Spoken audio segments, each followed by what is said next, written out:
বাংলাদেশ সহ ৭৫টি দেশের নাগরিকদের ইমিগ্রেন্ট ভিসা ইস্যু স্থগিত রাখার ট্রাম্প প্রশাসনের নীতি বাতিল করেছেন যুক্তরাষ্ট্রের নিউ ইয়র্কের একটি ফেডারেল আদালত।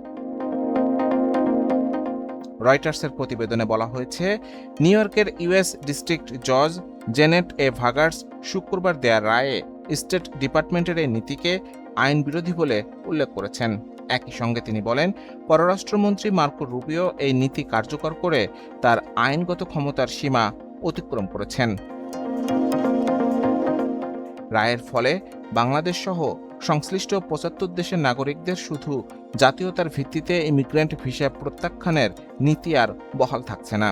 শুধু এই নীতির ভিত্তিতে যেসব ইমিগ্রেন্ট ভিসা আবেদন প্রত্যাখ্যান করা হয়েছিল সেসব সিদ্ধান্ত বাতিলের নির্দেশ দিয়েছেন আদালত। তবে মার্কিন প্রশাসন এই রায়ের বিরুদ্ধে আপিল করতে পারে অথবা রায় স্থগিত রাখার আবেদন জানাতে পারে।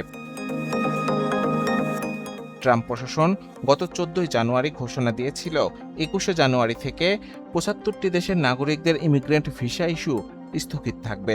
তালিকায় বাংলাদেশের পাশাপাশি Pakistan, Brazil, Colombia, Uruguay, Albania, Bosnia, Herzegovina, Nepal, Afghanistan, মিশর, Iran, Iraq, Nigeria, Jamaica, Africa, মধ্যপ্রাচ্য ও ক্যারিবীয় অঞ্চলের বিভিন্ন দেশ ছিল।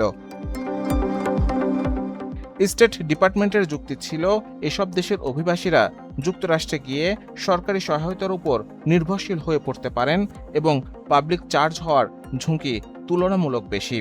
এ কারণে কনসুলার কর্মকর্তাদের নির্দেশ দেওয়া হয়েছিল অন্য সব যোগ্যতা পূরণ করলেও সংশ্লিষ্ট দেশের নাগরিক হওয়ার কারণে ইমিগ্রেন্ট ভিসা প্রত্যাখ্যান করা যাবে। তবে বিচারক ভার্গাস বলেন, যুক্তরাষ্ট্রের ইমিগ্রেশন অ্যান্ড ন্যাশনালিটি অ্যাক্ট অনুযায়ী ইমিগ্রেন্ট ভিসার আবেদন যাচাই করে সিদ্ধান্ত নেওয়ার ক্ষমতা কনসুলার কর্মকর্তাদের। জাতীয়তার ভিত্তিতে পররাষ্ট্রমন্ত্রী তাদের সেই সিদ্ধান্ত এককভাবে নিয়ন্ত্রণ করতে পারেন না।